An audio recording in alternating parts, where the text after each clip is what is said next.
I think, therefore I am an atheist. That's an interesting proposition. So only atheists can think. It's just a phrase to show that atheism is the most rational belief to hold. How did you come to that conclusion? Belief in God is just absurd. How so? We cannot empirically verify God. Therefore, belief in him is delusional. Why must something be empirically verified to be believed? Brilliant thinkers like Bertrand Russell said that for a proposition to be meaningful and true, it must be empirically verified. This is called logical positivism. It is the only sure way of gaining meaningful knowledge. God cannot be empirically verified, therefore, he does not exist. Can you empirically verify logical positivism? How can we empirically verify that for something to be true it must be empirically verified? That's just playing with words. Logical positivism has not failed to account for all meaningful knowledge. It is not playing with words to say that your proposition cannot live up to its own criteria. But just for conversation's sake, let's say that it doesn't refute itself.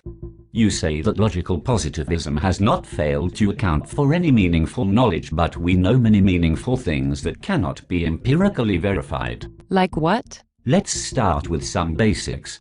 Science, the main tool for empirical verification, cannot be empirically verified. Other minds cannot be verified. Your own mind cannot be verified. The whole external world cannot be verified. Are they meaningless and non-existent? That is absurd. We know that the external world exists. How do you know? I can see, touch, smell, hear, and taste things. There must be an external world, don't you see it? I mean, we are talking right now. How do you know that your senses are not lying? After all, everything that your senses collect must be processed in your mind. How do you know that your mind isn't deceiving you? Because even if my brain is making mistakes, it is still showing something external to myself. But how can you know that an evil demon isn't deceiving you, or that you aren't just a brain in a vat being transmitted experiences by aliens? The external world and what our senses tell us are the only things you can know. You do not know that. As I stated before, the world can just be a clever illusion. What we must do is find the truth by doubting all we can, and finding the only undoubtable thing, then build knowledge based on that foundation. This is what René Descartes said. What is the only undoubtable thing we know? Let's go with the famous Descartes quote that started this conversation. I doubt, therefore I think, therefore I am. The very fact I doubt my existence confirms my existence as a thinking thing. We can be sure our minds exist. I agree. So how does that clear up our doubt of the external world? It doesn't. It lays the foundation for the truth that will lead to knowledge. What is the truth that leads to knowledge? The truth is that God exists. Our knowledge of the external world can only be known to be true if God exists. Oh boy. How did you come up with that? Go back to my evil demon argument. How can we know that the external world exists and is not merely the deception of an evil demon? The answer is God. God would not allow an evil demon to deceive us, and he himself is not a deceiver. That is an interesting point. What if I say that God doesn't exist? Then you would have to deny that you have any true knowledge of the external world. You would never know if it really existed or was a mere illusion. You would only know that you are a thinking mind. You would just be a solipsist.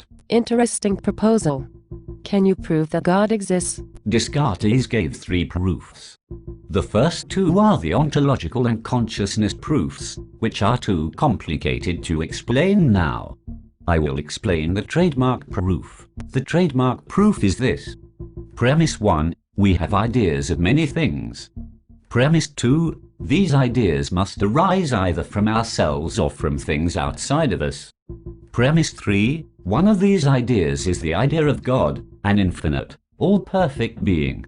Premise 4, this idea could not have been caused by ourselves, because we know ourselves to be limited and imperfect, and no effect is greater than its cause. Premise 5, therefore the idea must have been caused by something outside of us that has nothing less than the qualities contained in the idea of God. Premise 6, but only God himself has these qualities. Premise 7, therefore, God himself must be the cause of the idea we have of him. Conclusion, therefore, God exists. I will have to think about that for a while. This has been an interesting conversation. Thank you for listening to what I had to say. You are welcome.